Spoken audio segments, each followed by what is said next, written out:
Pernah kepikiran gak sih, kalau hidup kita ini lebih dari sekedar rentang waktu dari lahir sampai mati? Gimana kalau hidup kita di dunia ini ternyata cuma satu perhentian singkat dalam sebuah perjalanan yang super panjang menuju keabadian? Yuk kita coba kupas bareng-bareng ide yang luar biasa ini. Oke, kita mulai dari pertanyaan yang mungkin agak bikin kaget. Di mana Anda 37 tahun yang lalu? Buat sebagian besar dari kita, jawabannya simpel aja. Ya belum ada, kita belum eksis di dunia ini. Nah, pertanyaan ini tuh langsung bikin kita mikir soal titik awal kita. Sebuah awal yang ternyata jauh lebih dulu dari yang kita kira. Jadi, cara pandangnya gini, manusia itu pada dasarnya adalah seorang musafir abadi. Dan yang paling mengejutkan, perjalanan kita tuh bukan dimulai pas kita lahir loh, tapi jauh, jauh sekali sebelum itu. Titik start kita itu ada di tempat yang disebut alam ruh. Coba dibayangin, sebuah alam spiritual, di mana esensi kita, jiwa kita, itu udah ada, jauh sebelum kita kenal sama yang namanya dunia fisik. Dan tahap-tahap awal ini, jujur deh, sering banget kita lupain, ya kan? Dari alam ruh itu kita berkunjung selama 9 bulan di rahim ibu. Baru deh kita lahir dan mulai babak baru di dunia. Ini seolah-olah ngegasin lagi kalau hidup kita yang sekarang ini, ya cuma satu babak kecil dari sebuah cerita yang jauh lebih besar. Terus, bumi ini perannya apa dong dalam perjalanan besar ini? Gini deh, coba lihat dunia ini bukan sebagai rumah permanen kita, tapi lebih kayak sebuah penginapan, sebuah tempat singgah sementara yang indah. Betul banget. Di dunia ini, posisi kita tuh cuma sebagai tamu. Dan namanya juga tamu, ya kita sadar dong kita nggak bakal tinggal di sini selamanya. Kita di sini buat dapat pengalaman, buat belajar, sebelum akhirnya kita lanjut lagi perjalanannya. Nah, kunjungan kita ini juga ada batas waktunya, kira-kira 60-100 tahun lah. Terus, setelah waktu kita habis, perjalanannya lanjut kemana ya?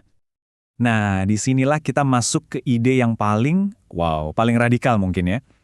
Kita diajak buat ngelihat kematian dengan cara yang beda banget. Bukan sebagai akhir, tapi sebagai sebuah pertemuan akbar. Ya, memang, secara fisik, tubuh kita ini kan asalnya dari tanah. Ya pasti bakal balik lagi ke tanah. Lenyap, tapi pertanyaannya, apa itu artinya kita beneran berakhir? Coba deh bayangin kayak benih. Sebuah benih itu kan harus hancur dulu, harus membusuk di dalam tanah, supaya dia bisa tumbuh jadi pohon yang gede dan megah. Artinya apa?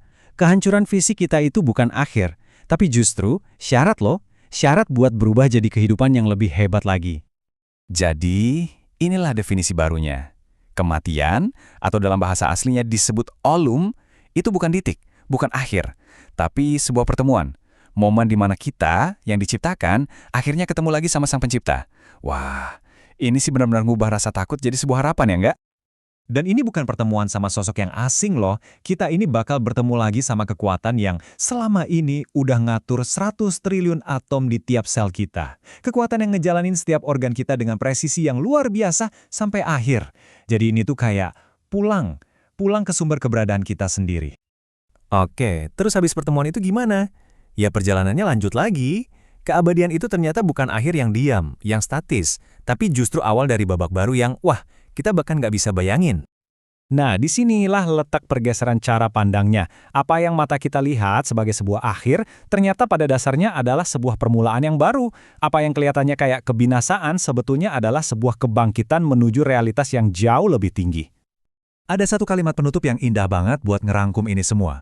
Ini adalah keadaan eksistensi yang paling indah, meskipun terlihat seperti kebinasaan. Sebuah pemikiran yang dalam banget ya buat kita renungkan. Gimana kalau akhir yang selama ini kita takuti, sebetulnya adalah awal yang paling kita nanti-nantikan?